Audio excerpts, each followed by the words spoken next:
अगर दोस्तों हमारे स्टैंडर्ड्स हो गए, एक बार देख लेते हैं कौन कौन से स्टैंडर्ड्स अपन ने कंप्लीट कर लिए। जल्दी बताएंगे सबसे पहले कौन सा स्टैंडर्ड कंप्लीट हुआ? 200 नाम बताएंगे।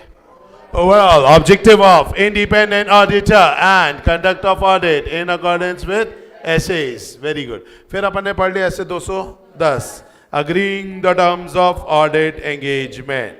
230 ऑडिट डॉक्यूमेंटेशन।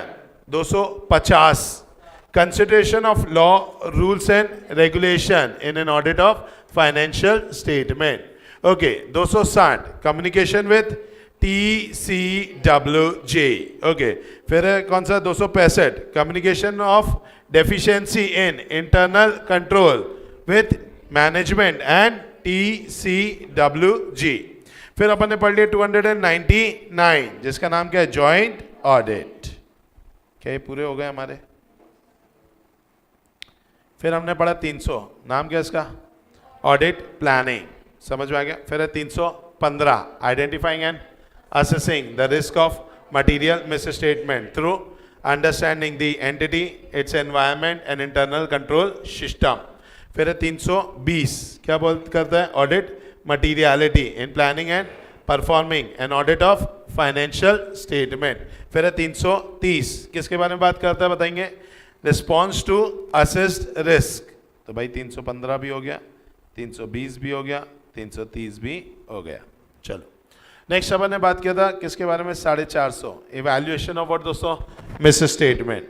फिर हमने बात किया 500 किसके बारे में बात करते हैं? Audit evidence. फिर है 505 एक्सटर्नल कंफर्मेशन। फिर है 520 एनालिटिकल। 530 ऑडिट। 560 subsequent event.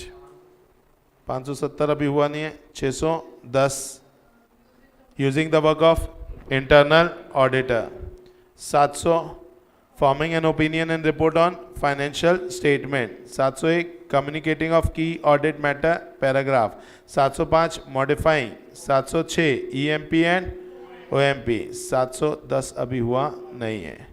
तो हमारे अगर 200 सीरीज में बात की जाए तो एक बचा है 220 quality control in an audit of financial statement. 500 series में बचा है 501, 510, 570, 580 और 550। 700 सीरीज में हमारा एक ही बचा है 710। बोलो कोई भी डाउट इसमें? चलिए आज अपन करेंगे दो स्टैंडर्ड 570 580। 570 किसके बारे में? Going concern. और 580 रिटन रिप्रेजेंटेशन। चलिए तो बात करते हैं दोस्तों सबसे पहले अपन किसके बारे में? That is about the 580 written representation के बारे में। ठीक है, पहले ये हो जाए फिर अपन आएंगे ऐसे 570 जो कि किसके बारे में बात करेगा? Going concern. चलिए 580 जो कि आपको कहाँ पर गिवन है भाई?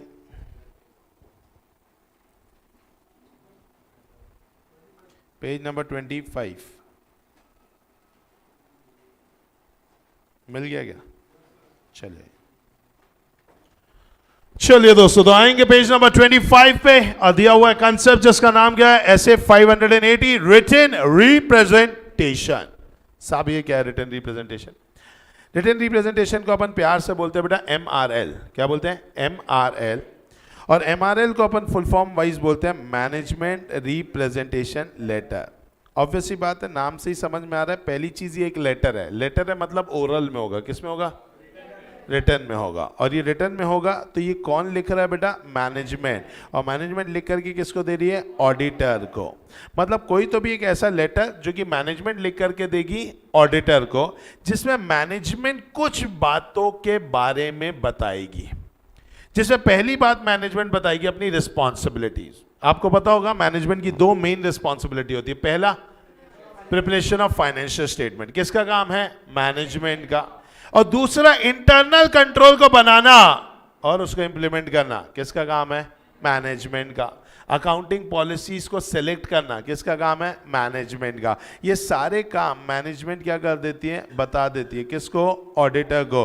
बाय राइटिंग व्हाट दोस्तों? रिटन रिप्रेजेंटेशन, या इसी का एक और नाम है मैनेजमेंट रिप्रेजेंटेशन लेटर।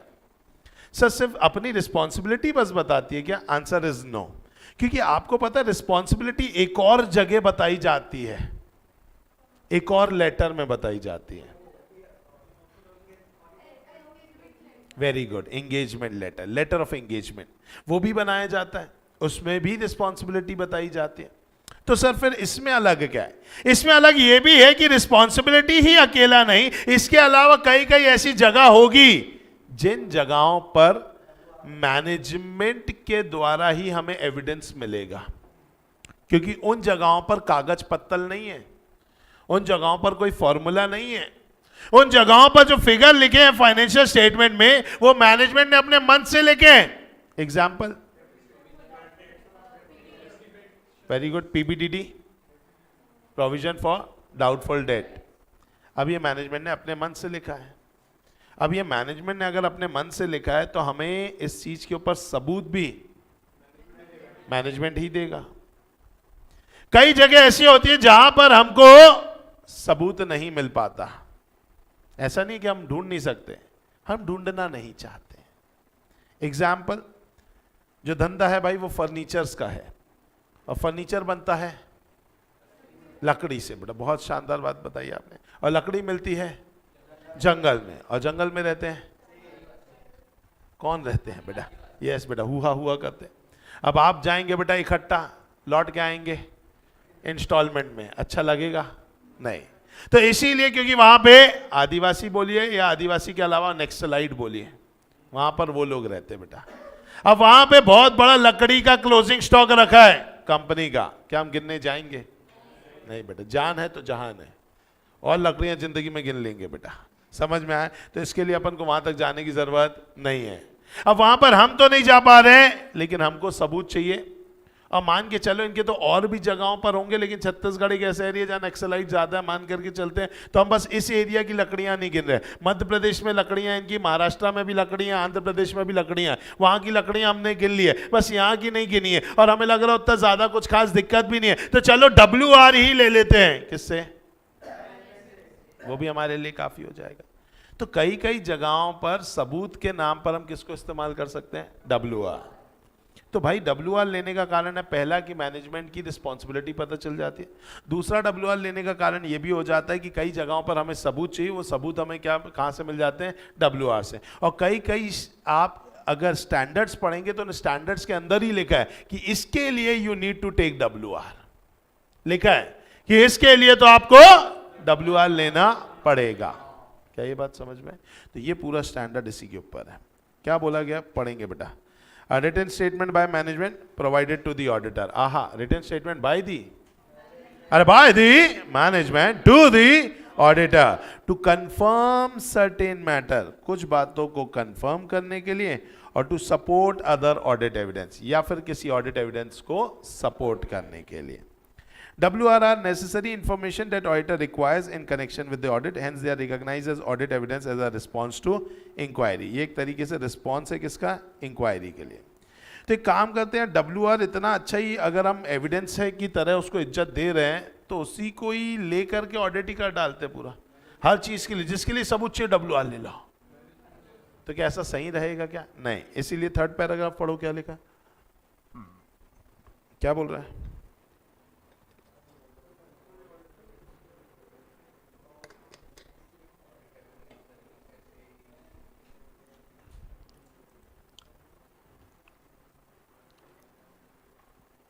क्या बोलना चाहता है?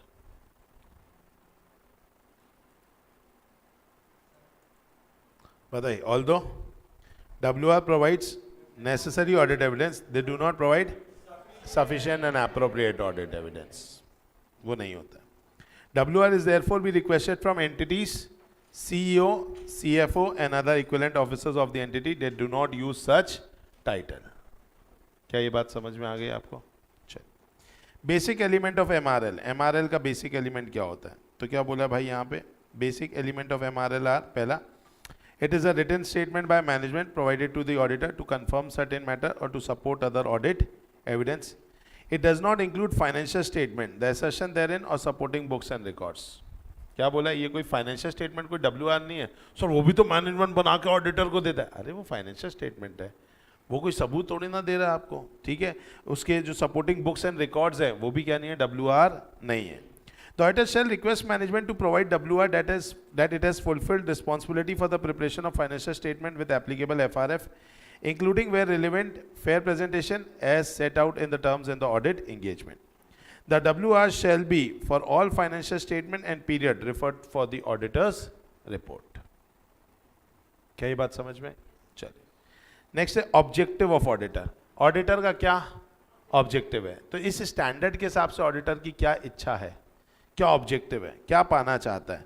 तो बोला गया भाई to obtain WR from management and where appropriate TCWG that they believe that they have fulfilled their responsibility for the preparation of financial statement। मतलब भाई ऑडिटर यही ऑब्टेन करना चाहता है कि मैनेजमेंट ने अपनी रिस्पॉन्सिबिलिटी को पूरा कर दिया है। उनकी रिस्पॉन्सिबिलिटी क्या थी, प्रिपरेशन ऑफ फाइनेंशियल स्टेटमेंट। दूसरा ऑब्जेक्टिव ये ऑडिटर की भैया उसको जिस जगह पर सबूत उतने अच्छे नहीं मिले, सफिशिएंट नहीं मिले, एप्रोप्रिएट नहीं मिले, तो वहां पे वो क्या ले लेगा, WR to support other audit evidence relevant to financial statement on specific assertion.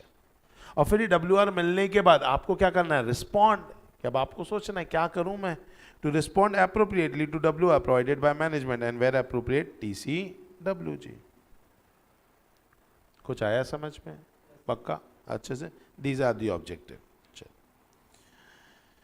फिर क्या बोला गया भाई, auditor shall request WR from management with appropriate responsibility for financial statement and knowledge of the matter. WR are requested from those who are responsible for preparation and presentation of financial statement. Those individual vary depending on the governance structure of the entity and relevant law, rules and regulation. WR may therefore be requested from CEO, CFO or other equivalent person। हम किससे मांगेंगे, peon से बेटा। किससे मांगेंगे, CEO से। जब आप WR मांगेंगे तो ऐसे एरे गहरे किसी से भी मत मांग लेना, उन्हीं से ही मांगना जिनके पास अथॉरिटी भी है देने की और जिनके पास उस चीज का क्या है, नॉलेज भी है। मतलब कि ऐसे लोग जो CEO नहीं है, CEO नहीं है लेकिन उनकी औकात बहुत है, ऐसे भी तो कुछ लोग होंगे ना एंटिटी में, जैसे रतन टाटा साहब CEO नहीं है, CFO कुछ भी नहीं है, लेकिन टाटा में तो आज उन्हीं का ही वर्चस्व है। तो आप ऐसे लोगों से भी WR ले सकते हो, समझ में है? कई लोग अपने आप को पीछे कर देते हैं, फॉरवर्ड रख दिया CEO वगैरह को, पीछे वही काम कर रहे हैं, तो ऐसे लोगों से भी आप WR मांग सकते हो क्योंकि यही लोग मेन प्लेयर होते हैं। चलिए next, broadly we can categorise WR into two things. जैसा मैंने आपको बताया था, इससे मैनेजमेंट की क्या पता चलती है हमें, रिस्पॉन्सिबिलिटी। पहली रिस्पॉन्सिबिलिटी उनकी क्या, प्रिपरेशन ऑफ व्हाट दोस्तों, फाइनेंशियल स्टेटमेंट। दूसरा, उन्हें इंफॉर्मेशन देना पड़ता है किसको, ऑडिटर को। भाई ऑब्वियस सी बात है, आज साल भर आपके यहाँ पर काम हुआ है ना, साल भर आप एज अ मैनेजमेंट काम किए हैं बिजनेस के अंदर। अब बिजनेस के अंदर कुछ भी ऊंच नीच हुई होगी, क्या ये मुझे पता चलेगा क्या? आप मुझे बताइए, मेरे यहाँ पे एम्प्लॉय ने 2 लाख रुपए का फ्रॉड किया, ये बात मुझे पता चलेगी? हाँ पता चलेगी। मैं बता रहा हूँ ना, मेरे को पता तो चली तभी तो बताया, तो हाँ मुझे पता चली है। लेकिन क्या ये बात एज अ ऑडिटर आपको तुरंत पता चल जाएगी? नहीं, ये मुझे बताना पड़ेगा। यार वो एक लफड़ा हुआ था मेरे यहाँ पर सितंबर मंथ में, ऐसा किया था मैंने, तो उसको भगा दिया। तो अब ऑडिटर ने ये देख लिया, अच्छा सितंबर मंथ में लफड़ा हुआ था और ऐसा हुआ, तो सितंबर मंथ आपके लिए क्या हो गया, स्केप्टिसिज्म से भरा। तो आप सितंबर मंथ को ऊपर से चेक करोगे, अंदर घुसोगे, अंदर घुसेंगे, तो ये कौन बताएगा आपको? मैनेजमेंट। मैं बैंक ऑडिट में गया था, मैं आपको यहीं का एग्जांपल दे रहा हूँ, मैं बैंक ऑडिट पे गया था। मैनेजर ने जैसे हम बैठे, हमने पूछा भाई बताओ बैंक के बारे में कैसा क्या आपके ब्रांच में, तो उसने बताया कि सर हमारे यहाँ इस अगस्त सितंबर में एक लफड़ा हुआ था 10-15 लाख का, एक एम्प्लॉय ने किया था, बाद में हमने उसको निकाल दिया। तो हमारा ऑटोमेटिकली ऑडिट प्लान बनाते समय लिखना पड़ गया कि अगस्त सितंबर हमें अच्छे से चेक करना है, क्योंकि जितना मैनेजमेंट ने नहीं ढूंढा है तभी तो हमें ढूंढना है। मैनेजमेंट अगर वही ढूंढ ले तो हमारा फिर क्या काम होगा, हमारा क्या रोल काल होगा? तो बीइंग एन ऑडिटर हमारा रोल काल यही तो है ना कि अपन को वो ढूंढना है जो मैनेजमेंट ढूंढ नहीं पाया। तो मैनेजमेंट कुछ इंफॉर्मेशन हमें देगा, बाकी अपन को दिमाग लगाना है। तो अपन इसीलिए मैनेजमेंट से क्या बोलते हैं, WR दे दो कि तुमने सारी वो इंफॉर्मेशन जो मुझे पता होनी चाहिए वो तुमने दे दिया है, कुछ छुपा के नहीं रखा है मुझसे, तो वो WR में लिख के दे दो। The auditor shall request management to provide a WR that it has provided the auditor with all relevant information and access as agreed in the terms of audit engagement, कि तुमने मुझे सारी इंफॉर्मेशन दे दी जो चाहिए थी, कुछ भी तुमने मुझसे छुपाया नहीं। WR में लिख दो, कल के दिन क्या होगा, मेरे ऊपर उंगली उठेगी, तो मैं क्या दिखा दूंगा WR कि देखो मैनेजमेंट ने मुझे बोला था, सारी इन्फॉर्मेशन दी है, लेकिन ये बात तो खुद मैनेजमेंट ने मुझसे छुपा के रखी थी, मैं कहां से पता करता। दूसरा, all transaction have been recorded and reflected in the financial statements. क्या ये बात समझ में? चलिए next, description of management responsibility in WR। WR must describe the management responsibility in the manner in which these responsibility are described in the terms of audit engagement। क्या बोलना चाहता है? हाँ,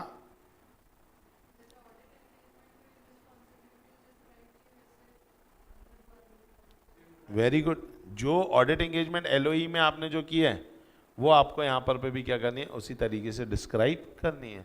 तो पहला पार्ट है ये, मतलब WR में दो पार्ट है। पहला है मैनेजमेंट रिस्पॉन्सिबिलिटी। मैनेजमेंट रिस्पॉन्सिबिलिटी से 3 डब्बे आएंगे। पहला प्रिपरेशन ऑफ फाइनेंशियल स्टेटमेंट, दूसरा information provided to the auditor, और तीसरा डिस्क्रिप्शन ऑफ मैनेजमेंट रिस्पॉन्सिबिलिटी। बिल्कुल, हाँ, ये मेरे लिए सबूत की तरह ही है, मैं अपने बचाव के लिए ले रहा हूँ ये। कल के दिन बीइंग एन ऑडिटर आप मेरे ऊपर उंगली उठाओगे तो मैं बोलूंगा देखो ये बात तो आपको बताने की थी, आपने मुझे बोला था कि आपने सब बात बताई है, लेकिन आपने ये बात बताई नहीं मुझे। एक्शन तो कुछ नहीं होगा, ऑडिटर बच जाएगा बस, बाकी मैनेजमेंट के साथ जो करना है वो आप लोग जाने, आपका पर्सनल मैटर है। अरे आएगी नहीं, लेकिन मैं तो बच गया ना, नहीं तो आप मेरे ऊपर उंगली उठाते। तो भाई वो मेरे लिए ये वाली चीज है। भाई कल के दिन क्या होता है कि अब पब्लिक क्या करती है, पब्लिक उठाती है CA के ऊपर उंगली। अगर अकाउंट्स में कुछ गड़बड़ हो जाए तो पब्लिक को क्या लगता है, चार्टर्ड अकाउंटेंट, सरनेम क्या है, अकाउंटेंट, मतलब क्या करता होगा, अकाउंट्स बनाता। और हम बल्कि अकाउंट्स बनाते ही नहीं, हमें तो भाई ICI बना करता है, बोलते नहीं अकाउंट्स का नॉलेज दिया ठीक है, वो इसलिए थोड़ी ना दिया कि अकाउंटिंग करना है, तुम्हें अकाउंट्स का नॉलेज इसलिए दिया ताकि तुम अकाउंटिंग को चेक कर पाओ। अब पूरी दुनिया को ये लगता है कि भाई CA अकाउंटिंग करता भी और चेक भी करता है, तो थोड़ा कॉमन सेंस लगाओ कि मैं ही बनाऊंगा और मैं ही चेक करूंगा, क्या नहीं हो सकता ना वाली चीज। तो इसीलिए क्या हो जाता है, अब दुनिया को क्या लगता है, इसके अकाउंट में लफड़ा निकला है, CA की गलती है। अरे काहे क्यों CA की गलती है, अकाउंट मैंने थोड़ी ना बनाया। ठीक है भाई, चेक करना मेरा काम था, अग्रीड है, चेक करने में भी अब भाई इंफॉर्मेशन तो मेरे को मैनेजमेंट देगा। अब पहली चीज बनाने का काम किसका है, कल के दिन अगर नहीं बनता है तो आप CA को डांटने लग जाते हो कि भाई क्या क्या कर रहा है भाई, क्यों नहीं बनाया अभी तक अकाउंट्स। अरे भाई यही तो मैं बताना चाहता हूँ, ये मेरा काम नहीं है, ये किसका काम है, मैनेजमेंट का। बोले कुछ भी बोल रहे हो, मैनेजमेंट का कहाँ से काम है, ये देख भाई WR लिखा है, मैनेजमेंट नहीं, ये उसका काम है, मैं क्या करूँ। तो ये WR अपने लिए सेफगार्ड की तरह हेल्प करता है, समझ में। चलो दूसरा अदर्स, दूसरा है अदर्स। अदर्स मतलब कि भाई कुछ और केसेस में भी अपन को WR की जरूरत पड़ती है, क्योंकि अदर स्टैंडर्ड्स हैं, जिन स्टैंडर्ड्स में बोला है कि सबूत के नाम पर आप क्या ले लेना, WR ले लेना। तो यहां पे क्या बोला, other essays require the auditor to request WR if in addition to such required representation the auditor determine it is necessary to obtain one or more WR, the auditor shall request such WR. In addition to WR about management responsibility regarding preparation of financial statement, the auditor may consider it necessary to request other WR about the financial statement. Such WR may supplement but do not form part of WR relating to management responsibility regarding preparation of financial statement. They may include representation about the following. तो क्या बोलना चाहता है कि भैया कुछ कुछ standards ने बोले अलग से आपको और WR लेने पड़ेंगे। पहला तो रिस्पॉन्सिबिलिटी वाला है, वो तो आप ले ही लेना जो कि ऊपर के डब्बे में दिया था। अब नेक्स्ट और भी WR है जो अलग अलग आपको क्या करने पड़ेंगे, लेने पड़ेंगे। जैसे पहली चीज आपको लेनी पड़ेगी भैया क्या, कि चलो फाइनेंशियल स्टेटमेंट बनाना तो मैनेजमेंट का काम है, और फाइनेंशियल स्टेटमेंट में जो अकाउंटिंग पॉलिसीज लगाई गई हैं उसको सेलेक्ट भी किसने किया है, मैनेजमेंट ने, और वो एकदम एप्रोप्रिएट है। तो whether the selection and application of accounting policies are appropriate and whether matters such as the following were relevant under applicable FRF has been recognized, measured, presented or disclosed in accordance with framework. पहला, plans or intention that may affect the carrying value or classification of asset. भैया क्या कारण है, ऐसे कोई plans है या फिर कुछ ऐसा इंटेंशन है जिससे आगे क्लासिफिकेशन ऑफ एसेट में क्या आ सकता है, चेंज आ सकता है, या कैरिंग वैल्यू में चेंज आ सकता है। सर ऐसा क्या प्लान हो सकता है, प्लान ये हो सकता है कि आप एंटिटी को बंद करने वाले हैं, यस और नो, तो कल के दिन वैल्यू ऑफ द एसेट क्या हो जाएगा, चेंज हो जाएगा।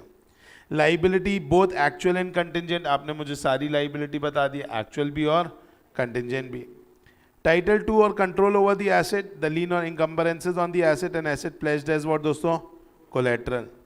Aspects of law, regulation and contractual agreement that may affect the financial statement including what दोस्तों, नॉन कंप्लायंस। तो ये सब क्या है दोस्तों, ये कुछ ऐसी चीजें जो आपको अदरवाइज अलग से लेनी पड़ेगी, किसमें, WR में, दैट इज रिटन रिप्रेजेंटेशन।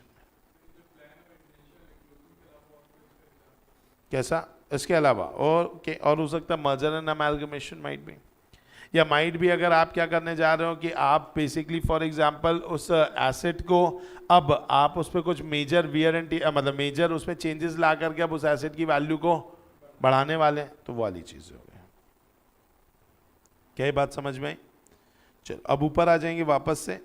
तो जैसा मैंने आपको बताया WR में दो चीजें होंगी, एक आएगा हमारा कौन सा, मैनेजमेंट की रिस्पॉन्सिबिलिटी, और एक आएगा कौन सा पोर्शन, अदर एसेट्स का। अब यहाँ पे एक क्वेश्चन टाइप का दिया है, उसमें बोला why WR about management responsibility are necessary. क्यों चाहिए अपन को, बताओ क्यों चाहिए, आप ही बताओ। हाँ, ताकि ब्लेम गेम ना हो पाए। Very good. नेक्स्ट, अगर मैनेजमेंट ने ही अकाउंटिंग किया है और अगर वो बता दे कि भैया ये उनकी रिस्पॉन्सिबिलिटी है, तो knowledge about all the financial statement किसके पास है, मैनेजमेंट के पास है। मतलब अगर मैनेजमेंट बोलता है ये काम मैंने किया है, तो कल के दिन अगर आप उससे कोई सवाल पूछेंगे तो वो ये नहीं बोल सकता कि मुझे नहीं पता। नहीं तो कितनी आसानी से बच सकता है ना वो ये बोल करके, भाई मुझे नहीं पता देख लो। अपन बोलेंगे आप कॉपरेट नहीं करो, बोले नहीं पता तो नहीं पता, क्या कर सकता हूं। तो ऐसे में तो मैनेजमेंट बोलेगा, फिर अपन को बोलना पड़ेगा देख भाई WR तूने क्या लिखा था, तेरी जिम्मेदारी थी बनाना, जब बनाना तुम्हारी जिम्मेदारी तो तुमने बनाया तो तुमको क्यों नहीं पता, फिर ये कैसे बनाया, अरे आया कि नहीं आया। तो कई बार मैक्सिमम यही होता है भाई, कोई चीज अगर आपको बचनी, आप यही बोल दो मुझे नहीं पता, तो आप बच गए भाई, आपने ना तो हाँ बोला ना तो ना बोला। तो ऐसे केसेस में ही आपको किसकी जरूरत पड़ेगी, WR। तो वही बोल रहे हैं, audit evidence during the audit that management has fulfilled its responsibility regarding preparation of financial statement and about information provided and completeness of transaction is not sufficient without obtaining confirmation from the management that it believes that it has fulfilled those responsibility. This is because the auditor is not able to judge solely on other audit evidence where the management has prepared and presented financial statement and provided information to the auditor on the basis of agreed acknowledgement understanding of its responsibility.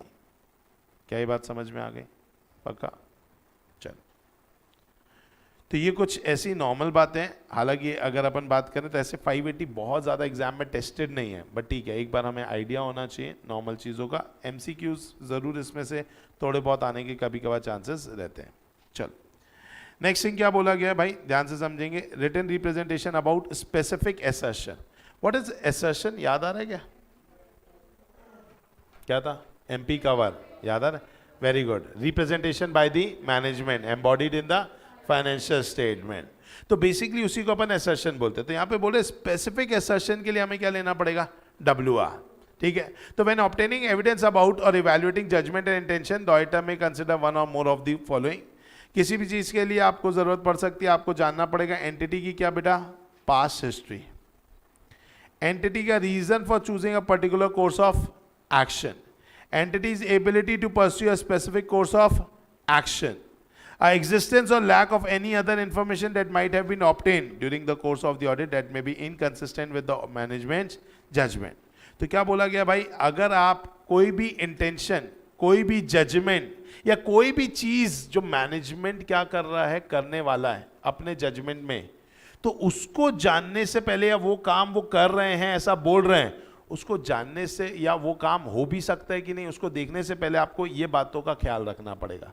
जैसे कि भैया entity की past history क्या रही है, entity ने ये particular course of action क्यों चूज किया, और क्या एंटिटी की ये औकात है क्या कि वो कोर्स ऑफ एक्शन को परस्यू कर पाएगा। फिर कोई ऐसी इंफॉर्मेशन हमारे पास है क्या जिससे ये समझ में आ रहा है कि भाई मैनेजमेंट जो जजमेंट या जो इंटेंशन के साथ काम कर रही है वो क्या है, इनकंसिस्टेंट है। क्या ये बात समझ में, पक्का। In addition, the auditor may consider it necessary to request management to provide WR about specific assertion in the financial statement, in particular to support an understanding that the auditor has obtained from audit evidence of management judgment or intent in relation of completeness of a specific assertion. For example, if the intent of management is important to valuation of basis for investment, it may not be possible to obtain SAE without a WR from management about its intention. अगर आपको management का, अगर आपको valuation करना है किसके basis पर, for investment, अरे अगर आपको क्या करना है, इन्वेस्टमेंट करना है, और उसके लिए आप सोचो बिजनेस में मुझे इन्वेस्ट करना है कि नहीं करना है, इसके लिए it is very important to know what दोस्तों about the intention of the management. क्या ये बात समझ में? तो उसके लिए जनरली, मतलब ये तो इन्होंने ऐसी एग्जांपल दे दिया कि भैया कभी भी कहीं पर भी आपको इन्वेस्ट करना है तो आपको मैनेजमेंट के बारे में, उसके इंटेंशन के बारे में समझना चाहिए। वैसे ही अगर ऑडिटर को भी अगर क्या करना है, कोई काम करना है, तो एक बार उन्हें क्या करना चाहिए, मैनेजमेंट के बारे में जानना चाहिए। और मैनेजमेंट के बारे में जानना है तो अपन क्या करें, उससे उसकी रिस्पॉन्सिबिलिटी और बाकी चीज़ों को रिटन रिप्रेजेंटेशन में लिख के ले लें। अच्छा, क्या रिटन रिप्रेजेंटेशन अपने आप में एक सफिशिएंट एप्रोप्रिएट ऑडिट एविडेंस बनता है? The answer is no. तो बोला कि although such written representation provide necessary audit evidence but they do not provide SAE। What is SAE? Sufficient appropriate audit evidence. क्या ये बात समझ में आ गई? अब यहाँ से थोड़ी चीज़ें आपको लॉजिकल समझ में आएंगी। ऊपर की लिखी बातें थोड़ी सी अजीब थी बट यहाँ से लॉजिकल है। पहला है फॉर्म ऑफ WR। WR कौन से फॉर्म में होता है? Written, oral? रिटन फॉर्म में होता है। तो पढ़ेंगे क्या लिखा है, पहला लाइन,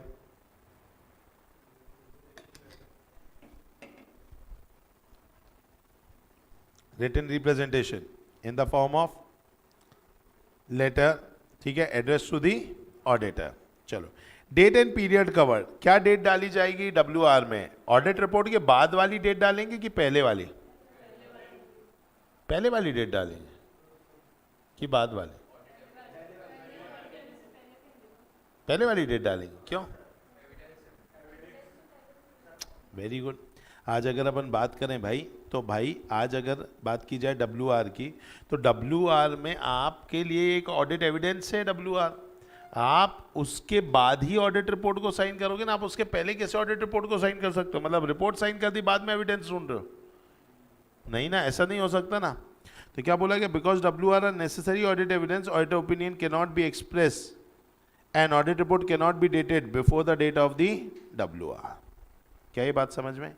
अच्छा, अब एक और चीज याद करो, कल मैंने आपको ऐसे 560 पढ़ाया था।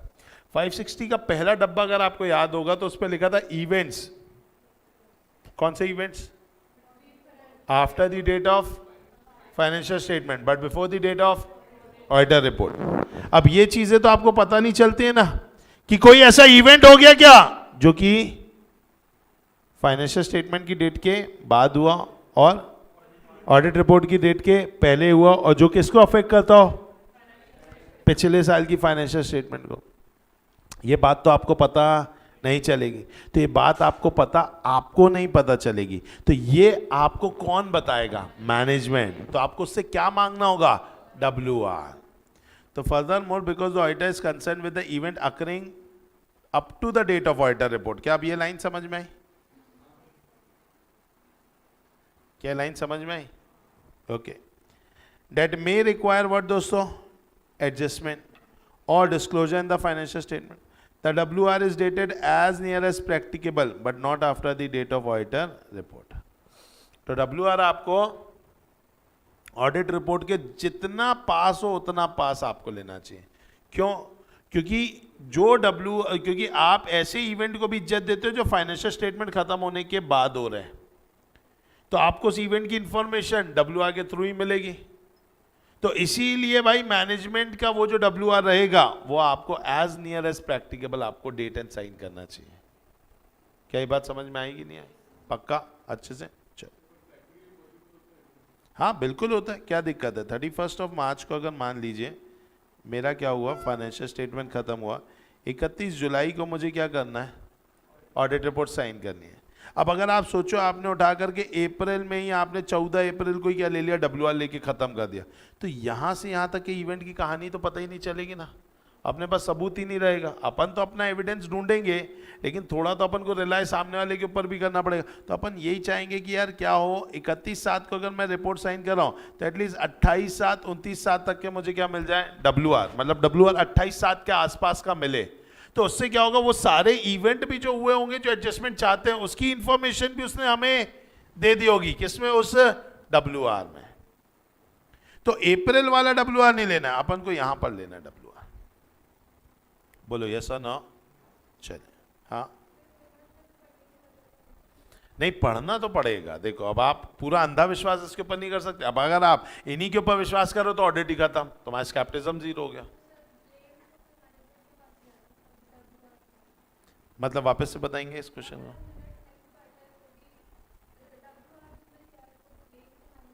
बिल्कुल, मैनेजमेंट तो करप्ट ही है। मैनेजमेंट तो वो दिमाग है जो कि कंपनी को खोखला कर रहा है। तो आपको काहे के लिए भेजा था? चेक करने। अब आप बोले सर उन्होंने WR नहीं दिया, तो आपकी भी तो जिम्मेदारी है कि आपको मिनट्स पढ़ना है। एंड रिजल्ट आप रिस्पॉन्सिबल रहेंगे, आप ब्लेम गेम नहीं कर सकते। हाँ आपने मिनट्स भी पढ़ा और आपको वहां पे कुछ नहीं मिला, WR भी इन्होंने नहीं दिया, तो आप बोलोगे देखो मैंने तो सब कुछ किया था यार, इसके बाद भी अगर इन्होंने नहीं किया तो इनकी गलती है ना।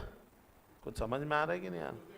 हाँ बोलेंगे तो कल के दिन फंसेंगे। बिल्कुल बोलने को, देखो जो इंसान अगर पहले से ही कुछ गड़बड़ कर रहा है अपने फाइनेंशियल स्टेटमेंट में, तो वो इतना लेके चल रहा है अपने अंदर, समझ में आया? बिल्कुल। आज अगर कोई टैक्स की चोरी कर रहा है ना, तो प्लानिंग के साथ बैठा है कि भाई ठीक है चोरी कर रहे हैं ना, कोई बात नहीं, कल के दिन निकलेगा ना हमारे ऊपर इतनी लाइबिलिटी, हम ऐसे ऐसे करके सेटल कर लेंगे।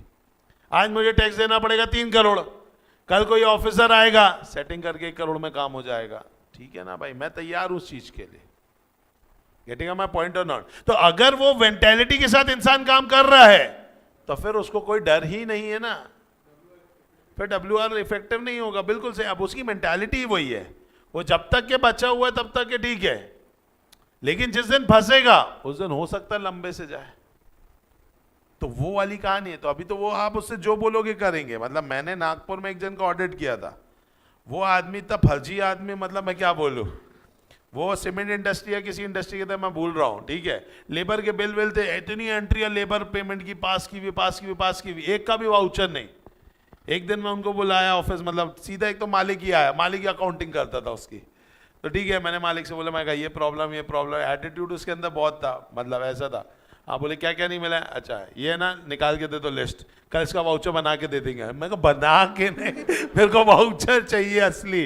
बोले तुमको वाउचर ही चाहिए ना, मैं बना के दूं जैसे भी दूं, तेरे पास तो वाउचर लग जाएगा ना तेरी फाइल में, तू अपना टिक टिक कर लेना ना, मेरे को सब पता है क्या करना है कैसा करना है। तो अगर उस जमाने में क्या हो जाता था, सारी सेटिंग बाजियां हो जाती थी, क्योंकि डिजिटलाइजेशन आया नहीं था, everything used to be human to human. तो ऑब्वियस सी बात है भाई, वो सेटिंग हो जाती थी, ऑफिसर्स हैं ठीक है भाई, इतना इतना इतना जो बोलो वो दे देंगे, तो फर्जीवाड़ा हर जगह हो जाता है। ये डिजिटलाइजेशन के चक्कर में खत्म हो गया ना। पहले के टाइम पे तो भाई भयंकर सेटिंग्स चलती थी। पहले के टाइम पे ऐसा, मतलब इनकम टैक्स ऑफिस के हालात बता रहा हूं मैं आपको, रिफंड, अपना रिफंड निकालने के लिए वहां बैठे हुए ऑफिसर को ब्राइब देनी पड़ती थी, और वो आप ऑफिसर को भी प्यार से बोलना पड़ता था, बाबू, ये तुम्हारा वाला बाबू नहीं है, ठीक है, तो ये वाला अलग रहता था, ठीक है। तो वो उनको जो ऑफिसर्स होते थे उनका नाम ही ऐसा बाबू होता था। तो भाई अब उनका ऐसा होता था, तुम्हारा रिफंड कितने का? अच्छा 50,000 रुपए का, हाँ 2% लगेगा, 1,000 रुपये उनको दो तो तुमको तुम्हारा चेक देते। बताओ, अपना पैसा निकालने के लिए इनको पैसा देना पड़ता था। अब आज की डेट में मतलब ड्यू टू डिजिटलाइजेशन इतना शानदार चीज हो गई कि आपने सुबह टैक्स भरा और पता चला शाम तक आपके अकाउंट में रिफंड बैक है पैसा, क्योंकि आपने एडवांस टैक्स भरा है ना यार। अब लास्ट में रिटर्न जाती है, अपन बोलते हैं अरे यार ये टैक्स ज्यादा भर दिया, ठीक है रिफंड आपके अकाउंट में, कोई बीच में कुछ लपड़ेबाजी नहीं तो पहले होता ही था, ये फैक्ट है। अरे हमने बीइंग एन आर्टिकल स्टेज ये सब किया हुआ है, हमें पता रहता था वहां जाना है, उनको इतना पैसा देना है, अपने क्लाइंट के लिए चेक लेके आना है, कि क्लाइंट तो जाता ही नहीं था इनकम टैक्स, वो तो सीए को ही बेचता था, और सीए आर्टिकल को बेचता था, आर्टिकल में हम ही जाते थे, अरे आया कि नहीं आया, तो वो पूरा सब हो जाता था। आज की डेट में पॉसिबल नहीं है। तो जो करने वाले रहते थे ना, खतरनाक करते थे। अरे एक आदमी और फर्जी बेटा, वो भी मालिक ही, वो आदमी ऐसा था ना, क्या कहना कि उसको पता था इनकम टैक्स की ऑडिट रिपोर्ट के अंदर से बैलेंस शीट जाती है, जिस दिन रेड पड़ेगी उस दिन जर्नल जाएगी, लेजर जाएगा, लेकिन जब तक केस स्क्रूटनी में नहीं आया या रेड नहीं पड़ी तब तक सिर्फ क्या जाएगी, बैलेंस शीट। तो वो भाई साहब के 2 अकाउंट चलते थे उस जमाने में, एक चलता था व्हाइट मनी, एक चलता था ब्लैक मनी। ब्लैक मनी भी वो अकाउंट में बुलवाता था, बताओ। तो ब्लैक मनी उसको मतलब जो फर्जीवाड़ा करना पड़ता था उसके लिए एक अकाउंट खोला था, और करता क्या था, बैलेंस शीट वाले दिन पे एक चेक फाड़ता था सेम अमाउंट का जितने का बैलेंस है उस अकाउंट में।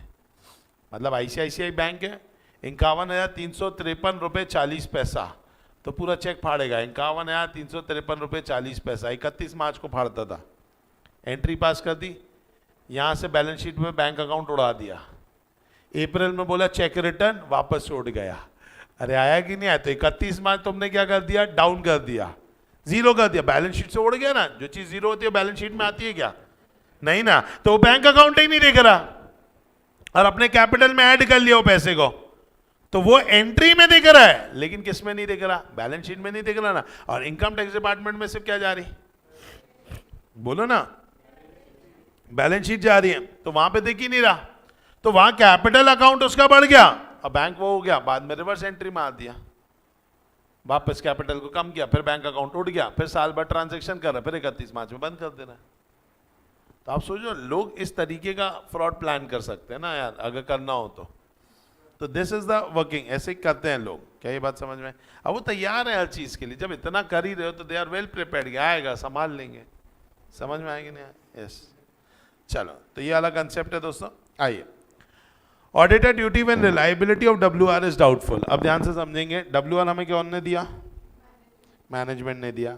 क्या जरूरी है जो मैनेजमेंट दे रहा है हम उसे विश्वास भरी निगाहों से देख लें? नहीं बेटा, जरूरी नहीं है, क्योंकि हम वैसे भी मैनेजमेंट को गंदी निगाहों से देखते हैं, बहुत गंदी निगाहों से देखना उसको, ठीक है। तो अगर अपन ने WR मांगा, उन्होंने WR दे दिया, लेकिन हमें क्या लग रहा है बताइए? डाउटफुल लग रहा है। डाउटफुल लग रहा है तो ऑब्वियस सी बात है, तो ऐसे केस के अंतर्गत ऑडिटर को ही देखना चाहिए कि अगर ये एविडेंस डाउटफुल है, इसके कारण मुझे लग रहा है कि भाई मैनेजमेंट ने कुछ तो भी गड़बड़ किया है, तो चांसेस आर वेरी मच कि और भी ऐसे एविडेंसेस होंगे जो डाउटफुल होंगे, गड़बड़ होंगे। आया कि नहीं आया? पक्का? चलो, तो पढ़िए क्या लिखा हुआ है यहां पर।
बताइए क्या लिखा हुआ है।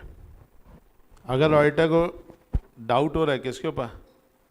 कॉम्पिटेंस पे, इंटीग्रिटी पे, एथिकल वैल्यू पे, डिलीजेंस पे, किसके? मैनेजमेंट के। तो ऐसे केस के अंतर्गत ऑडिटर को अब क्या करना पड़ेगा भाई? कैसा करना पड़ेगा बताइए? ऑडिटर को क्या करना पड़ेगा? उसको देखना पड़ेगा क्या इसका इम्पैक्ट रिलायबिलिटी ऑफ रिप्रेजेंटेशन पे भी जाता है, ऑडिट एविडेंस पे भी जाता है। In particular if WR are inconsistent with other audit evidence, the auditor shall perform audit procedure to attempt to resolve the matter. If the auditor conclude that WR are not reliable, the auditor shall take appropriate action, including determining the possible effect on the opinion. Next क्या दिया? requested WR not provided, मतलब हमने management से मांगा लेकिन management ने दिया नहीं।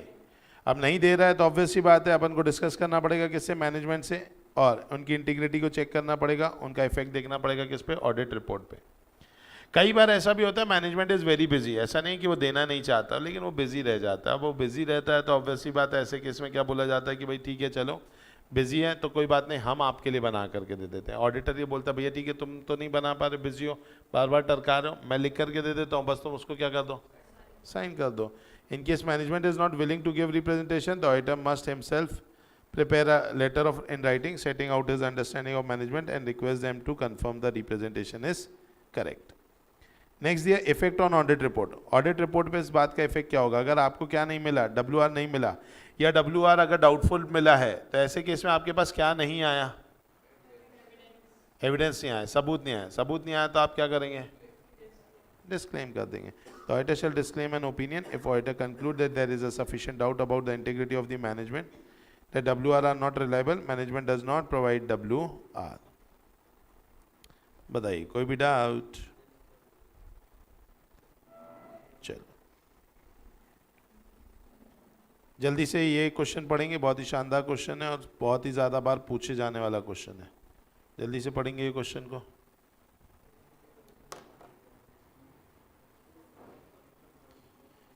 बातें नहीं।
चलिए भाई बताएंगे।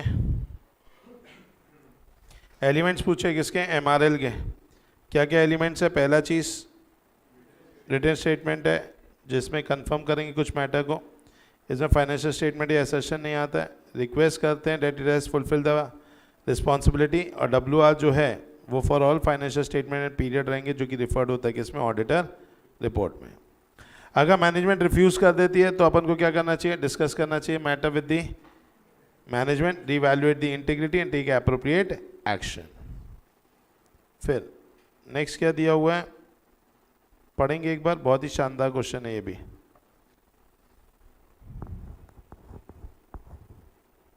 ऑडिटर ने क्या रिक्वेस्ट कर दिया?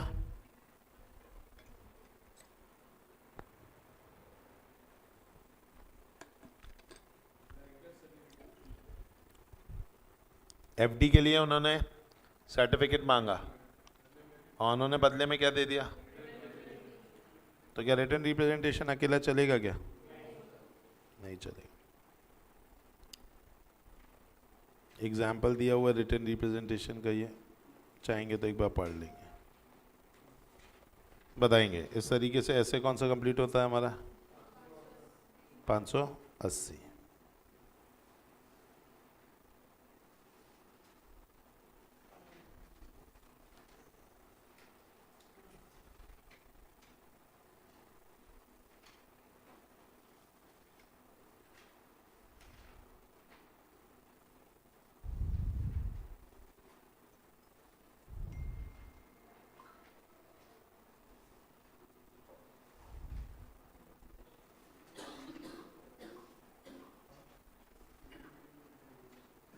चलो एक और स्टैंडर्ड पे आ जाते हैं, पेज 141 पे आएंगे।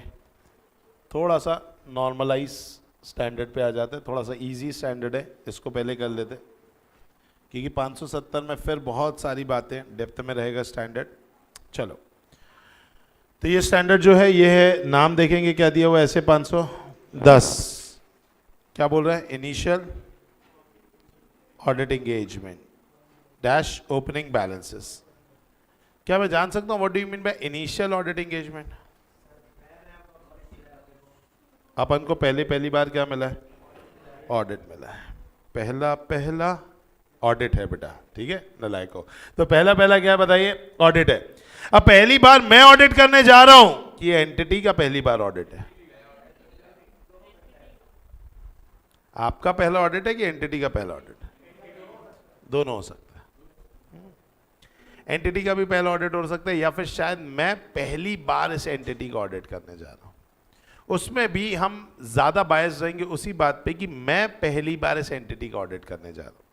तो अब जब मैं पहली बार इस एंटिटी का ऑडिट करने जा रहा हूं तो मेरी जो वर्किंग्स हैं वो थोड़ी सी ज्यादा हो जाती है। फर्स्ट ईयर है, पहली बार मैं मिल रहा हूं, तो पहली बार मिलेंगे तो बात करेंगे बेटा, समझेंगे, समझेंगे धंधा, फिर समझेंगे धंधा करने का तरीका, और साथ ही साथ अपन को फाइनेंशियल स्टेटमेंट लेवल पे अपन को ये देखना है कि भाई पहला ऑडिट क्योंकि किसी और ने किया तो उसके जो क्लोजिंग फिगर्स थे और मेरे ऑडिट पीरियड के जो क्लोजिंग के बदले ओपनिंग फिगर्स है वो पिछले बार की क्लोजिंग और इस बार के ओपनिंग पहली चीज सेम होने चाहिए, क्योंकि अगर ओपनिंग में आने पर फिगर में कुछ ऊंच नीच हो गई तो क्या पूरा साल बर्बाद हो सकता है?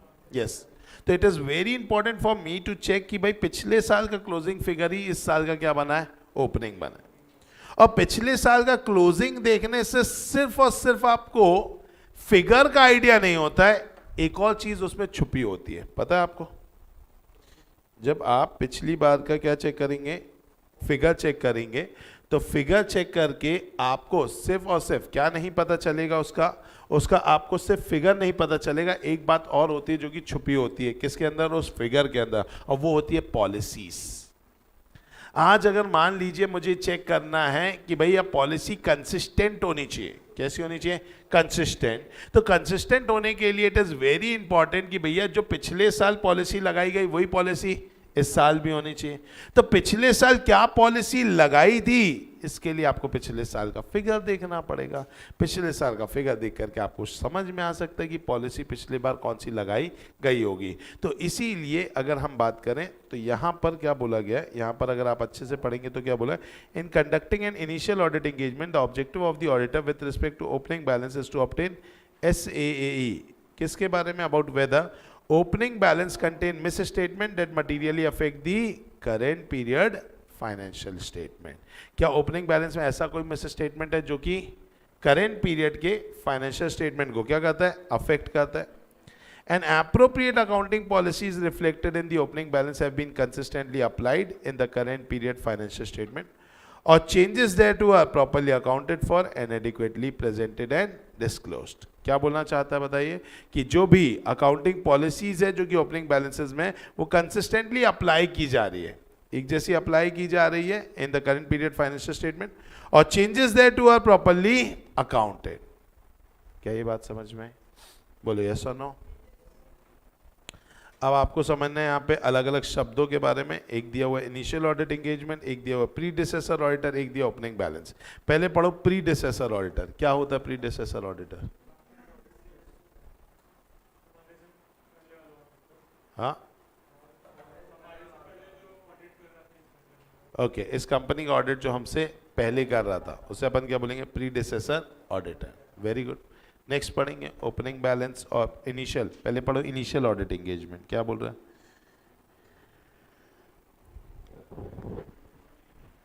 पहली बार इस एंटिटी का क्या हो रहा है, या फिर शायद मैं पहली बार ऑडिट कर रहा हूं। The financial statement for the prior period were not audited, or the financial statement for the prior period were audited by predecessor auditor. Next, opening balance.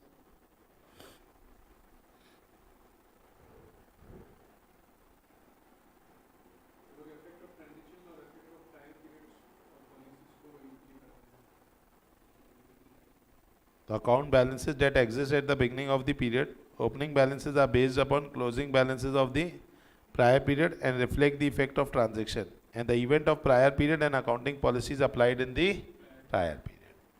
क्या ये बात समझ में? अब है ओपनिंग बैलेंसेस के बारी।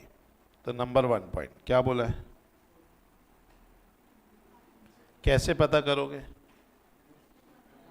मोस्ट रिसेंट क्या पढ़ोगे, फाइनेंशियल स्टेटमेंट, एंड ऑब्टेन करोगे SAAE about whether the opening balance contain misstatement that are materially affect the current period financial statement. कैसे?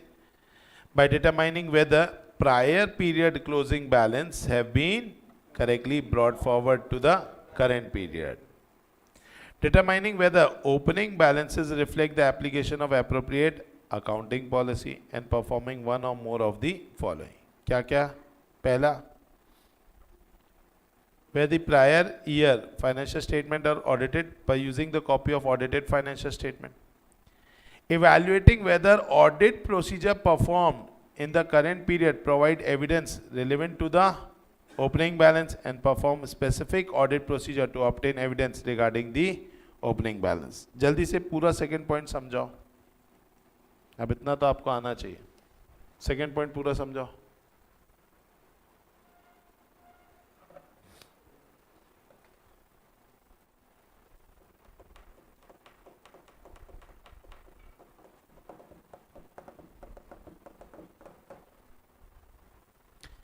क्या बोलना चाहता है कि ऑडिटर ऐसे ही निकालेगा ये चेक करने के लिए कि क्या ओपनिंग बैलेंस में कुछ मिस स्टेटमेंट है. किस टाइप की हो सकती है? पहला कैरी फॉरवर्ड. ओपन आपने जो पिछले साल का क्लोजिंग है, इस साल का जो ओपनिंग है, कैरी फॉरवर्ड करने में क्या कर दिया? लपड़ा कर दिया. नेक्स्ट, जो अकाउंटिंग पॉलिसीज लगाई गई थी वो ठीक लगाई नहीं गई थी. And performing one or more of the following. क्या whether prior period financial statement were audited by using the copy of the. कैसे पता करोगे? पिछले साल की audited financial statement को देख करके. Evaluating audit procedure performed in the current period provide evidence relevant to the opening balance. ऐसे evidence, ऐसे procedure लगाओगे जिससे आपको opening balance के मिस स्टेटमेंट पता चल सके. and performing specific audit procedure to obtain evidence regarding the opening balances. Third point क्या बोल रहे हैं? If the auditor obtain audit evidence that opening balance contain misstatement that could materially affect the current period financial statement, the auditor shall perform such additional audit procedure as are appropriate in the circumstances to determine the effect on the current period financial statement. If the auditor conclude that such misstatement exists in the current period financial statement, the auditor shall communicate the misstatement with the appropriate level of management and TCWG. क्या बोलना चाहता है कि अगर auditor को पता चल गया कि पिछले साल की फाइनेंशियल स्टेटमेंट में मिस स्टेटमेंट है जो कि अफेक्ट कर रहा है करेंट पीरियड के फाइनेंशियल स्टेटमेंट को, तो आपको क्या करना पड़ेगा? कम्युनिकेट करना पड़ेगा. आया कि नहीं आया? अच्छा. दूसरा, consistency of accounting policy. Auditor को ये ऐसे ही लेना है कि जो भी अकाउंटिंग पॉलिसी है वो रिफ्लेक्ट करिए in the opening balances have been consistently applied in the current period financial statement. और अगर चेंजेस हैं तो प्रॉपर्ली अकाउंट फॉर कर दिया and adequately presented and disclose as per applicable F. Very good. Next thing पढ़ेंगे.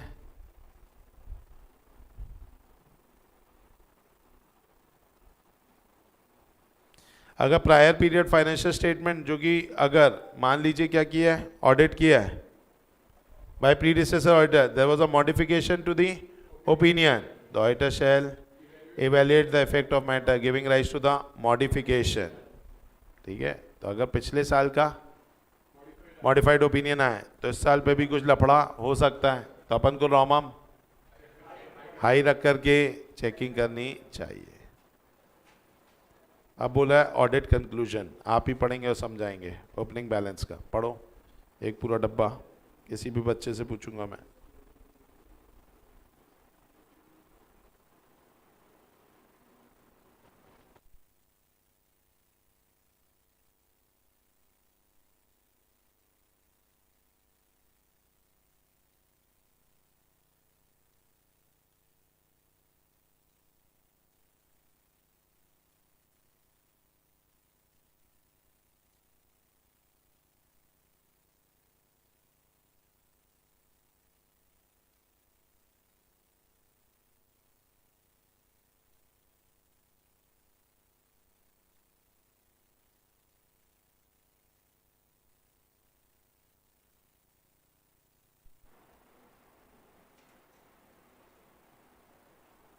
Yes, बताइए.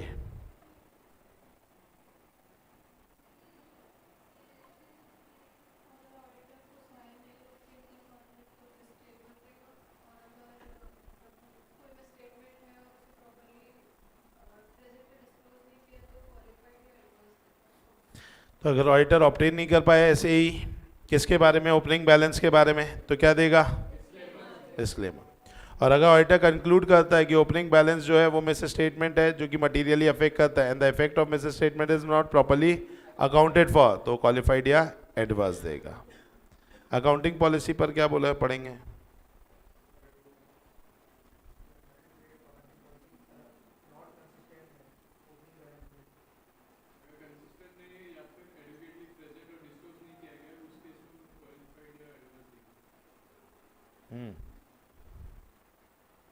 बताइए।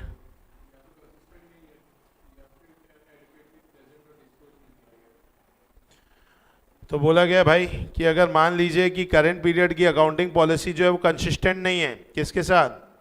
Opening के साथ।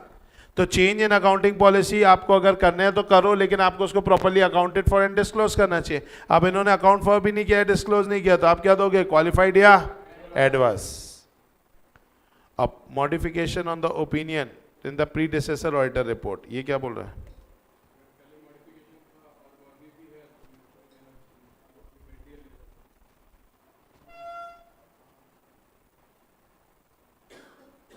बताइए क्या बोल रहा है? पहले का मॉडिफिकेशन अगर मान लीजिए अगर उसने दिया है तो चांसेस आर वेरी मच कि अभी भी हो सकता है। तो पिछले वाले ने अगर मॉडिफाइड ओपिनियन दिया तो हमें भी क्या देना पड़ सकता है? Modified opinion. तो पढ़ेंगे predecessor auditor opinion regarding the prior year financial statement included a modification to the auditor opinion that remains relevant and the material to the current period financial statement the auditor shall modify the auditor's opinion on the current period financial statement. बोलो पक्का? चलो, तो ये हो गया हमारा दोस्तों correct and correct. देखो थर्ड और फोर्थ क्वेश्चन।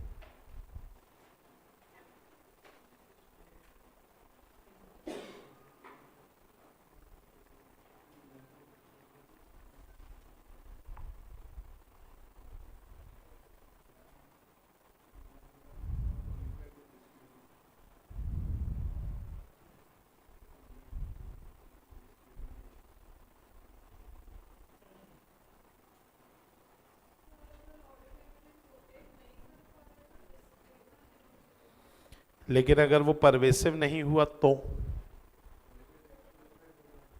क्या बोला? Auditor shall express unqualified opinion if auditor is unable to obtain sufficient appropriate audit evidence. तो ये क्या है?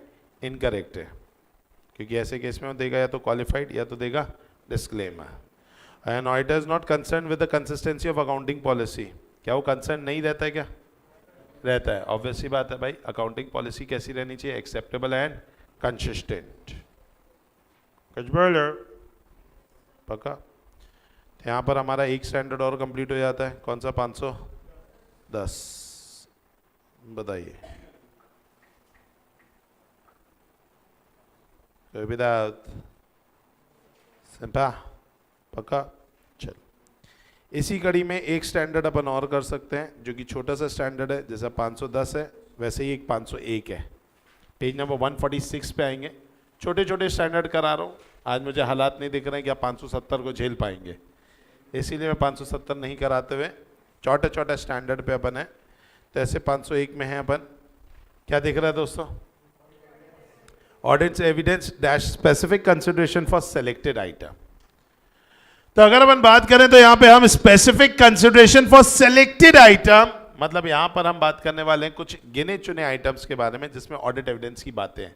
और गिने चुने आइटम्स के अंतर्गत बेटा 3 आइटम है। पहला है इन्वेंट्री, दूसरा है लिटिगेशन, तीसरा है सेगमेंट रिपोर्टिंग। इन 3 चीजों के बारे में सर कौन कौन से हम सुन नहीं पाए? बेटा पहला है इन्वेंट्री, दूसरा है लिटिगेशन, तीसरा है सेगमेंट रिपोर्टिंग। इन 3 चीजों के बारे में अलग से किसने बोला है बताइए? हमारे 501 सेक्शन में अलग से बोला गया है। और इसी चीज के बारे में अपन यहाँ पर क्या करने वाले हैं दोस्तों? पढ़ने वाले हैं। ठीक है, तो इसमें पहले अपन बात करेंगे इन्वेंट्री की। मैं जानना चाहता हूँ बेटा इन्वेंट्री के बारे में अपन क्या जानना चाहते हैं? क्या लगता है मैं क्या जानना चाहता हूँ इन्वेंट्री के बारे में, कि इन्वेंट्री है या नहीं है? और कई बार इन्वेंट्री तो होती है लेकिन वो इन्वेंट्री काम की नहीं होती है। इन्वेंट्री तो है लेकिन काम की नहीं है। घर पे, आपके घर पे खाना है, बिस्किट्स है या कोई चीज रखी है, बट वो क्या हो गई? एक्सपायर हो गई। तो हमें ये भी देखना पड़ता है ना। तो existence and condition of inventory. Litigation के ऊपर हमें देखना पड़ता है कि क्या सारे लिटिगेशंस जो कि हमारे ऊपर चल रहे हैं, क्या वो सब डिस्क्लोजर में दिए गए हैं कि नहीं दिए गए? क्योंकि लिटिगेशन की कोई एंट्री थोड़ी ना होता, कैश अमाउंट डेबिटेड या फिर litigation account debited to cash account, ऐसा कुछ थोड़ी ना होता। और नेक्स्ट है presentation, that is segment reporting. Segment reporting मतलब भाई AS17 होता है, जो कि बात करता है अलग अलग सेगमेंट की, जाए ITC के लिए अलग अलग, hotel is a segment, cigarette is a segment, FMCG is a segment, तो उसको अलग से दिखाना पड़ता है कि एक सेगमेंट कैसे काम कर रहा है। ऐसे SM की भाषा में बोलते हैं कि SBU कैसा काम कर रहा है, तो उसके लिए सेगमेंट रिपोर्टिंग होती है, प्रेजेंटेशन डिस्क्लोजर ऑफ सेगमेंट। अब आपको क्या पता करना है इन्वेंट्री के बारे में, क्या पता करना है इन्वेंट्री के बारे में, क्या उसका एग्जिस्टेंस और उसकी कंडीशन। कैसे पता करोगे? कागजों से जाके ही देखना पड़ेगा, मतलब हमें वहां जा करके ऑब्जर्व करना पड़ेगा। अब ये जो इन्वेंट्री होती है, ये इन्वेंट्री कई बार एंटिटी के पास ही नहीं होती है, क्योंकि वो उन्होंने किसी और को दी होती। क्यों दे दी भाई किसी और को? प्लेज पे, वेरी गुड, और कोई काम करने के लिए दे दिया, या कंसाइनमेंट में आपने क्या कर दिया? दे दिया। अगर ऐसा कुछ आपने किया है दोस्तों, तो ऐसे केस में इन्वेंट्री के बारे में यहाँ पर बोला है, तो क्या बोल दिया गया भाई कि आपको inventory is material to financial statement, auditor को SAE करना पड़ता है regarding existence and condition of inventory. उसके लिए वो क्या करेगा? पहला, attendance at physical inventory count, inventory की जो काउंटिंग है उस पर जाके खड़े हो जाओ भाई, आपको समझ में आ जाएगा एग्जिस्टेंस है या नहीं, और कंडीशन भी देख लेंगे। इवैल्यूएट करो मैनेजमेंट कैसे इंस्ट्रक्शन देता है, ऑब्जर्व करो performance of management count, inspect करो इन्वेंट्री को, परफॉर्म करो टेस्ट काउंट। यही सब करके तो पता कर पाओगे यार कि इन्वेंट्री वाकई में वहाँ पे सही है या नहीं, एग्जिस्ट करती है कि नहीं। सर लेकिन प्रॉब्लम यह है कि हम ना, फॉर एग्जाम्पल अगर हम बात करें तो इन्वेंट्री काउंटिंग जिस दिन हो रही है, ज़रूरी थोड़ी ना हम उस दिन वहाँ पर प्रेजेंट हो, तो फिर क्या करना है? जैसे कि फॉर एग्जाम्पल अगर हम अनेबल टू व्हाट दोस्तों अटेंड इन्वेंट्री काउंट नहीं कर पाए, तो क्या करोगे आप बताओ? किसी और दिन चले जाओ ना, खुद ही चले जाओ किसी और दिन। तो if the auditor is unable to attend inventory count due to unforeseen reason, the auditor shall make और observe some physical count on a alternative date. आप ही खुद कोई ऑल्टरनेट डेट पे क्या कर लो? काउंटिंग कर लो। Attendance at inventory count is impracticable, मतलब जाना क्या नहीं है, पॉसिबल नहीं है। क्यों? जंगल याद आ रहा है? यस बेटा, तो जान है तो जहान है, वैसा वाला कंसेप्ट है। तो ऐसे केस में ऑल्टरनेट ऑडिट प्रोसीजर लगाओ, उससे अगर सेटिस्फाइड हो गए तो ठीक है, नहीं तो मॉडिफाई कर दो। और क्या कर पाओगे? और मॉडिफाई में तुमको क्या नहीं मिला होगा? सबूत। तो फिर तुम क्या दोगे? एडवर्स। क्या दोगे?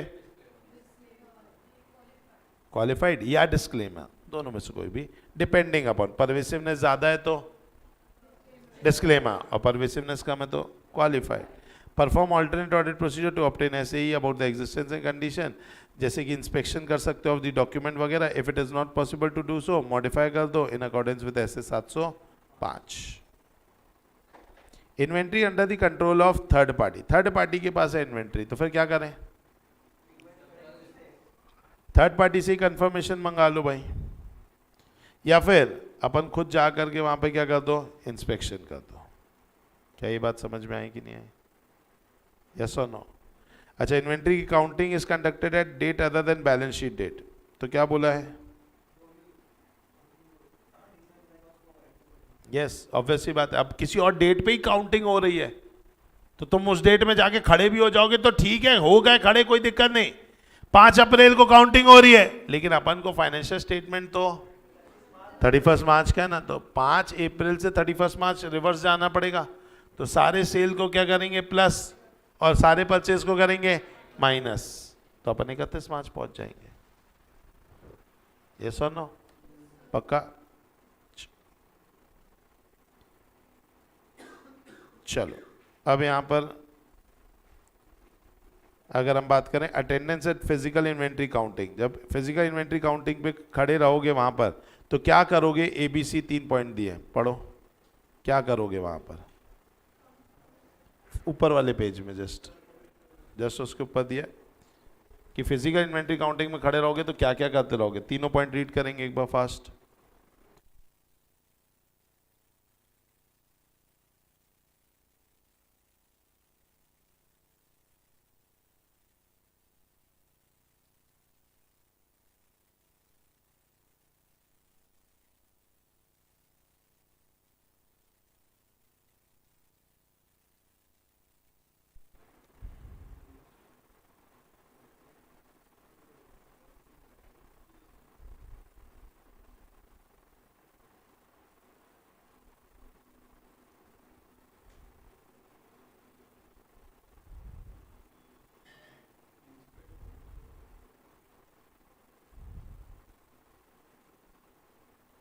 बताएंगे? सबसे पहली चीज आप क्या करेंगे बताइए? इंस्पेक्ट करेंगे। किसको इंस्पेक्ट करेंगे? डॉक्यूमेंट्स वगैरह, inspecting the inventory to ascertain its existence and evaluate costing. Observe करेंगे कंप्लायंस विद व्हाट दोस्तों? Management's instruction, perform procedure of recording and controlling result of physical inventory and obtain what दोस्तों? Audit evidence as to reliability. अब जब आप planning करेंगे attendance at physical inventory counting में, तो कुछ बातों का ख्याल रखेंगे, जैसे नेचर ऑफ इन्वेंट्री क्या है। भाई ज़रूरी नहीं जानना नेचर क्या, लकड़ी है, पानी है, ऑयल है, गैस है, हवा है, क्या है। दूसरा, stage of completion of WIP, वो कितना कंप्लीट हुआ है, क्योंकि उसी से ही क्या पता चलेगा? वैल्यूएशन। समझ में आ रहा है? आज जब तक अगर आप रियल एस्टेट के प्रोजेक्ट को देखने गए हो, उनकी क्लोजिंग इन्वेंट्री में तो उनका क्या होगा बताओ? किसी बिल्डर के यहाँ पे अगर आप ऑडिट करने गए तो उनकी क्लोजिंग इन्वेंट्री में क्या होगा? बंगला, उसका बंगला होगा, उसके फ्लैट्स होंगे, उसकी कमर्शियल प्रॉपर्टी होगी। तब आपको डालना तो पड़ेगा ना यार। आप शहर में देखो, इतने कंस्ट्रक्शन चल रहे थे, बड़े बड़े टाउनशिप बिल्ट हो रही है, 5-5 साल लग जाता है टाउनशिप पूरी बिल्ट होने में। अभी तो ये अपने ऑडिट जब कराएगा तो क्लोजिंग स्टॉक पे डालेगा ना, तो अभी तक ये सिर्फ ज़मीन दिखाता था एसेट के नाम पे। अब उसके ऊपर टाउनशिप बनाने लग गया तो काम चालू हो गया, काम चालू होने लग गया तो अब इसके क्लोजिंग स्टॉक पे वो दिखेगा 5 बंगला बना हुआ पूरा, 5 करोड़ का एक बंगला 25 करोड़ रुपये। 5 बंगला जो कि अभी तक के फर्स्ट फ्लोर तक ही चालू काम हुआ है, तो उसके हिसाब से 1 करोड़ का या 2 करोड़ का, तो भाई 10 करोड़ उसका हो गया। तो ऐसे कर करके तो अपन वैल्यू कर पाएंगे उसको। नेक्स्ट है risk of material misstatement related to inventory. ROMM कितना है? Nature of internal control related to inventory, whether adequate procedure are expected to be established and proper instruction issued for inventory counting, timing of physical inventory counting, whether entity maintains a perpetual inventory system, location at which inventory is held, whether assistance of an auditor expert is needed। ये सारी चीजें सोचनी पड़ेगी। कब सोचनी पड़ेगी? जब आप इन्वेंट्री काउंटिंग के लिए प्लानिंग कर रहे होगे। क्या नेचर क्या है, किसी और की ज़रूरत है क्या, लोकेशन क्या है, रॉमम कितना है, इंटरनल कंट्रोल कैसा है, स्टेज में कौन सी है, उसके अलावा वहाँ पर एडिक्वेट प्रोसीजर्स वगैरह क्या रहेंगे, यस और नो। तो ये आपको करना पड़ेगा। चलिए, तो ये कंप्लीट कर लिया अपन ने किसके बारे में? इन्वेंट्री। अब आएंगे नीचे ही, अपन लिटिगेशन को छोड़ रहे हैं अभी के लिए, पहले नीचे का पढ़ेंगे और यहाँ पे हेडिंग खुद ही डालेंगे। क्या लिखेंगे? रिपोर्टिंग। लिखा आपने सेगमेंट रिपोर्टिंग?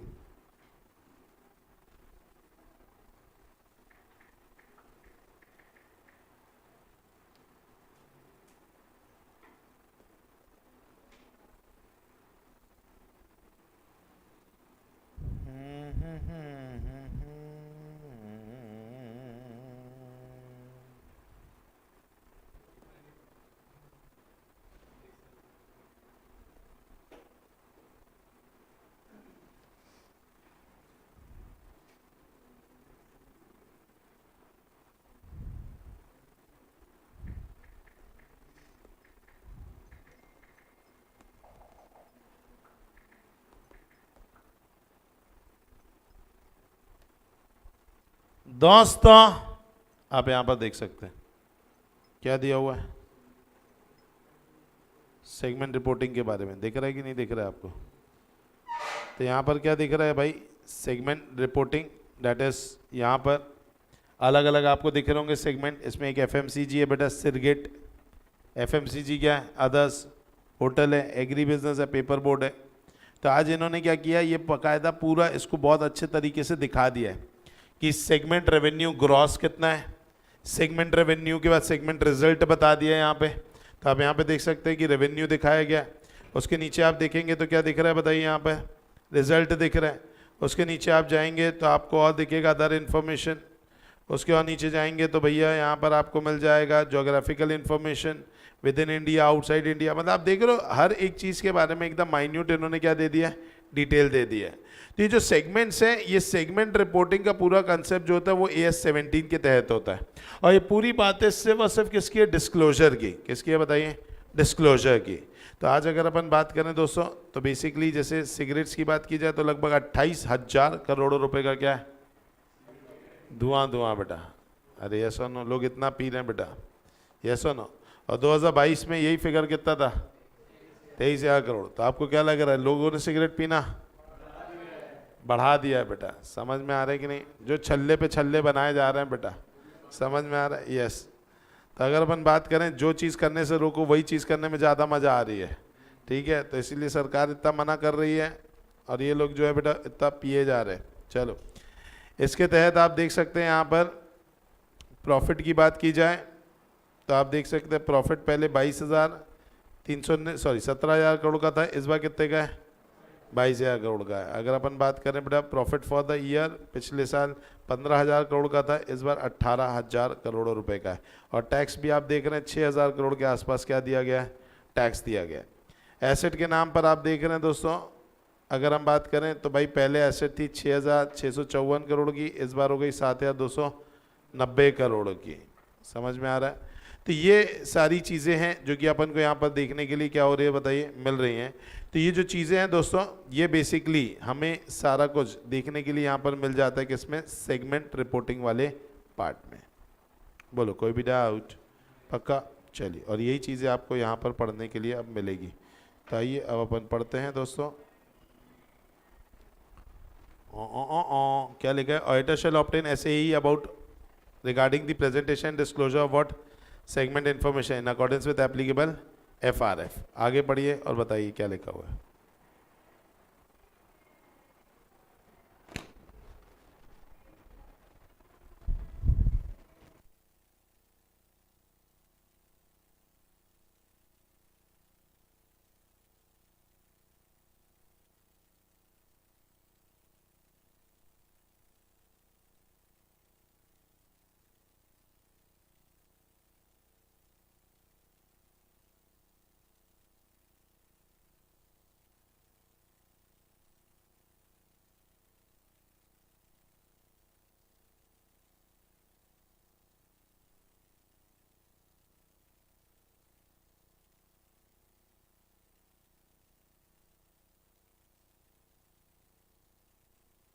यस राहुल बताइए क्या लिखा है।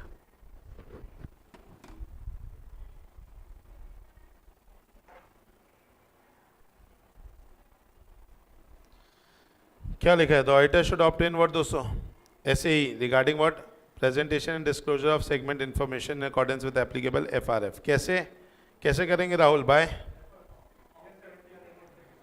पहले तो understanding of the method which is used by the management in determining what दोस्तों, सेगमेंट इन्फॉर्मेशन। पहले मैनेजमेंट ने कैसे से सेगमेंट माना है, लाइक एफएमसीजी में अदर्स भी है और सिगरेट भी है। अब सिगरेट को अलग सेगमेंट क्यों माना गया, तो अपन को इसके लिए क्या करना पड़ेगा, मैनेजमेंट से समझना पड़ेगा। Evaluate whether such method are likely to result in disclosure in accordance with applicable FRF, क्या एफआरएफ के हिसाब से सही डिस्क्लोजर जा रहा है कि नहीं, and whether appropriate testing the application of such method, and perform what दोस्तों, एनालिटिकल प्रोसीजर। एनालिटिकल प्रोसीजर का मतलब क्या होता है, कंपैरिजन करना। लेकिन कंपैरिजन हमेशा ट्रेंड रेशियोज और इन्हीं का ही नहीं होता, कंपैरिजन कई बार पिछली बार का भी होता है। पिछली बार इन्होंने सिगरेट को एक क्या बताया था, सेगमेंट, इस बार नहीं बताया यार। पिछली बार होटल को एक सेगमेंट बताया था, इस बार नहीं बताया। लाइक 2024 का भी जो आईटीसी का रिपोर्ट आएगा उसमें होटल नहीं दिखेगा आपको, नहीं दिखेगा। क्यों नहीं दिखेगा, क्योंकि होटल को अलग कर दिया उन्होंने, तो अब उनका सेगमेंट नहीं हो गया, अलग से ही उन्होंने पूरा कंपनी बना दिया, उसका पूरा वर्किंग ही डिफरेंट कर दिया। तो ऐसे केसेस के अंतर्गत अगर अपन बात करें तो ऑन दैट बेसिस यहाँ पर अपन को एक बार वो भी देखना है कि पिछली बार क्या था और इस बार क्या नहीं है, या पिछली बार क्या नहीं था और इस बार है, और ऐसा कारण क्यों है। समझ में? चलो, example of method that may be relevant when obtaining and understanding the method used by management in determining segment information। segment information जानने के लिए, पहचानने के लिए क्या मेथड यूज किए जाते हैं, क्या होता है, तो उसके लिए क्या क्या इन्फॉर्मेशन दिखाई जाती है, तो बोले sale transfer and charges between segment, comparison with budget and expected result, allocation of asset and cost, consistency with prior periods. समझ में आया? तो ये किसके बारे में था, सेगमेंट। अब सेगमेंट के ऊपर क्या है, व्हाट इज लिटिगेशन, केसेस। तो अगर अपन बात करें आज दोस्तों लिटिगेशन एंड क्लेम्स के बारे में, तो भाई आज केसेस के बारे में हमें क्या करना पड़ेगा बताइए? एंट्रियां पास करनी है, उसका भी क्या देना है? डिस्क्लोजर। तो अगर बात की जाए दोस्तों, ऑडिटर को क्या करना पड़ेगा? ऑडिटर को ये देखना पड़ेगा क्या सारी केसेस की डिटेल्स जो हैं वो बता दी गई हैं कि नहीं। The auditor shall design perform audit procedure in order to identify litigation and claim that may give rise to what दोस्तों? रॉमम। अब इसके लिए आपको किससे बातचीत करनी पड़ेगी? मैनेजमेंट। पहले तो मैनेजमेंट से बात करेंगे, और मैनेजमेंट अगर पूरा बताए या ना बताए, इसीलिए और किससे बात करना चाहिए?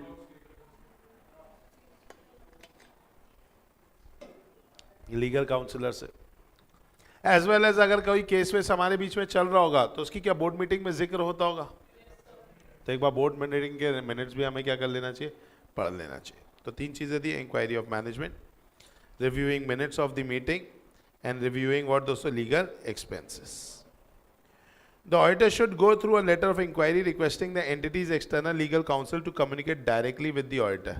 अपन को लीगल काउंसिलर से सीधा बात करनी चाहिए ताकि वो हमें बता दे कौन कौन से केस कंपनी के खिलाफ चल रहे। If the law, regulation, respective legal professional body prohibits the entity external legal counsel from communicating directly with the auditor shall perform alternative audit procedure. ये बात मुझे समझ नहीं आई।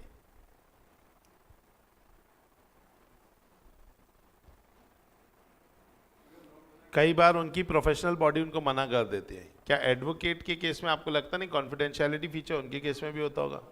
उनको तो पता ही होता है जिसके लिए वो लड़ाई कर रहे हैं इसी ने मर्डर किया, तो वहां जाके थोड़ी ना बोलते it is an open and shut case, साहब यही है। अरे आया कि नहीं, उन्हें तो कॉन्फिडेंशियलिटी मेंटेन करके रखनी पड़ती है। तो अब यहाँ पर अगर हो सकता है कि भाई एडवोकेसी वाले जो लॉ है या फिर उनके जो एथिक्स है ये मना करते हैं कि भाई आप खुल करके किसी को भी केस के बारे में नहीं बता सकते अभी, तो ठीक है भाई, अगर वो नहीं बता पा रहे हैं तो ऑडिटर को क्या करना चाहिए? ऑल्टरनेट ऑडिट प्रोसीजर लगाने चाहिए। If the auditor assess ROMM regarding litigation और claim that have been identified or when audit procedure performed indicate that other litigation or claim may exist, the auditor shall in addition to procedure by other essay seek direct communication with the entity's external legal counsel. अगर आपको ऐसा doubt हो रहा है कि भाई और भी ऐसे लिटिगेशन क्लेम है जिनकी इन्फॉर्मेशन नहीं दी गई है, तो इसके लिए उसको डायरेक्टली किससे बात कर लेनी चाहिए? लीगल काउंसिल से। In certain cases, the auditor may also judge it necessary to meet with entities external legal counsel to discuss likely outcome of the litigation or claim.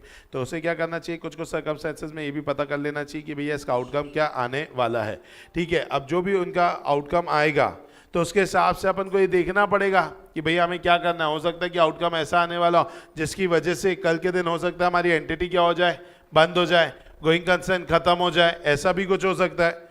तो यहां पर अपन को क्या करना पड़ेगा भाई? क्या बोले? In certain circumstances auditor may also जज it necessary to meet with what बेटा? Entities external legal counsel to discuss the likely outcome of the litigation. This may be the case, for example, when auditor determine that the matter is a significant risk, the matter is complex, yeah, there is a disagreement between what दोस्तों? Management and entity external legal counsel. Ordinarily such meeting require management की permission and which are held with the representative of the management. आपको external legal counsel से भी अकेले में मिलने दिया नहीं जाएगा, मैनेजमेंट हमेशा आपके साथ रहेगा बेटा, आपकी परछाई बन के। यस और नो? ओके, अब मैनेजमेंट से अपन बोलेंगे भैया बात करने दे, मैनेजमेंट क्या कर देगा? मना कर देगा, तो अपन क्या कर देंगे? मॉडिफाई। या हमें उसने तो बोल दिया ठीक है, लीगल काउंसलर नहीं बोल दिया नहीं भैया समय नहीं है, बाद में आना, ये सब टाइम नहीं हमारे पास। क्या हमारे पास सबूत मिल पाए? नहीं, तो फिर हम मॉडिफाई कर देंगे। या ऑडिटर को सबूत ही नहीं मिल पाए तो भी मॉडिफाई कर देंगे। क्या ये बात समझ में? साथ ही साथ आप अपने आप को सेफ जोन में रखने के लिए क्या ले लो? WR ले लो भाई, from the management and TCWG that all known actual possible litigation have been disclosed to the auditor and appropriately accounted for and disclosed in accordance with applicable FRF. बताएंगे कोई भी डाउट? चलो क्वेश्चन पढ़ेंगे नीचे Paramount वाला।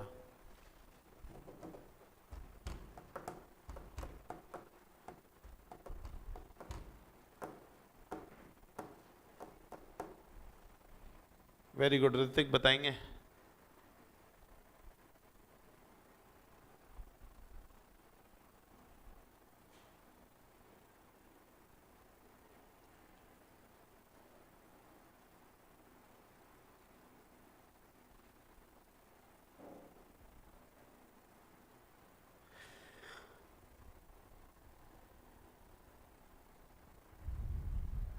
बताएंगे ऋतिक, क्या बोल रहा है क्वेश्चन?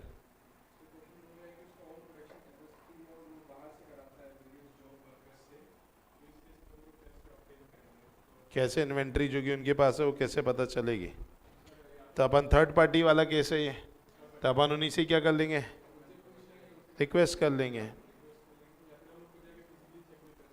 वेरी गुड, खुद भी चेक कर सकते हैं। क्या ये बात समझ में आई? चलो, briefly mention the method that are relevant in planning the attendance at physical inventory count. Physical inventory count में जब जा रहे हो तो प्लानिंग क्या रहेगी?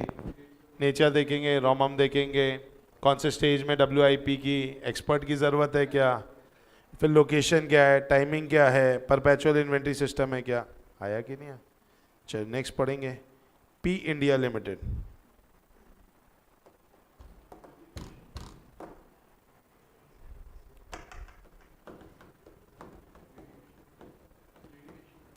लिटिगेशन के ऊपर है।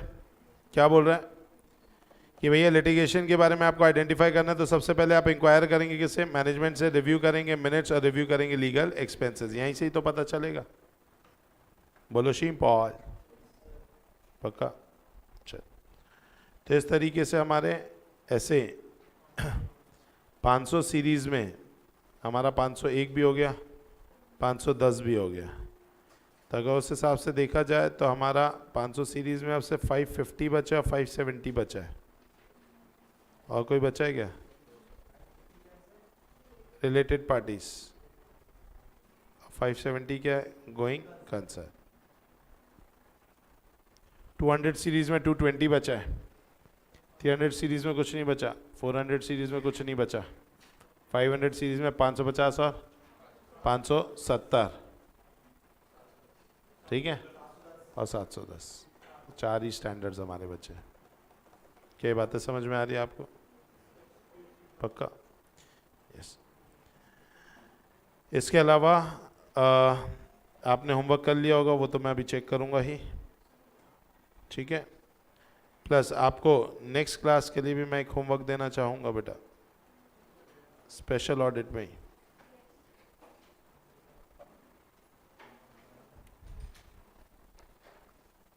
आपके लिए रहेगा ऑडिट ऑफ होटल। मुझे पढ़ाने की ज़रूरत नहीं है, मैं उम्मीद रखता हूँ आपसे इतना तो।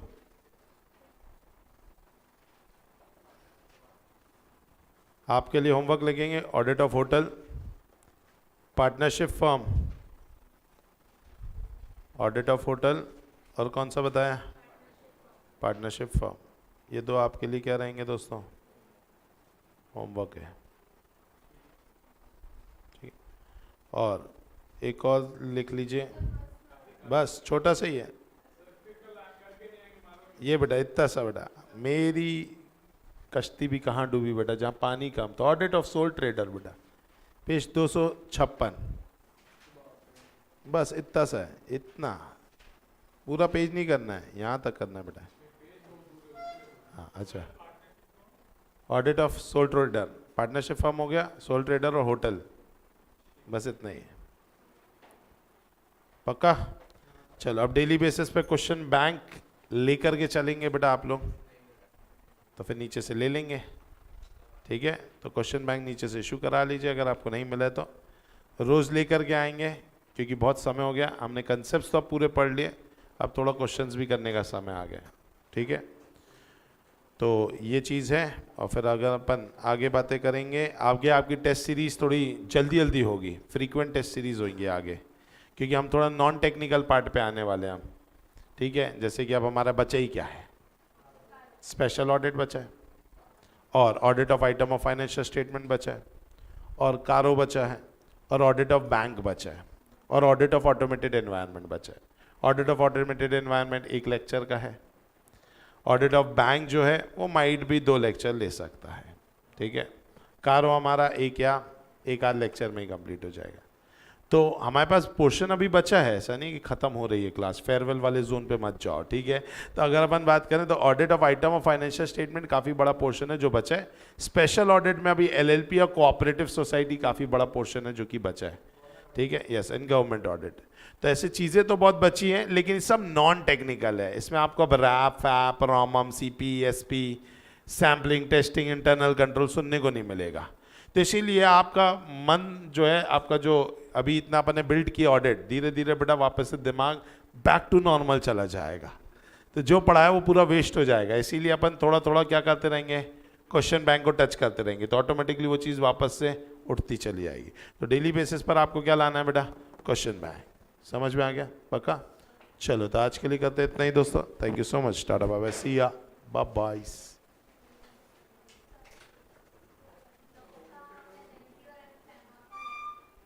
लेक्चर्स ना, हाँ वो मैं डलवा देता हूँ।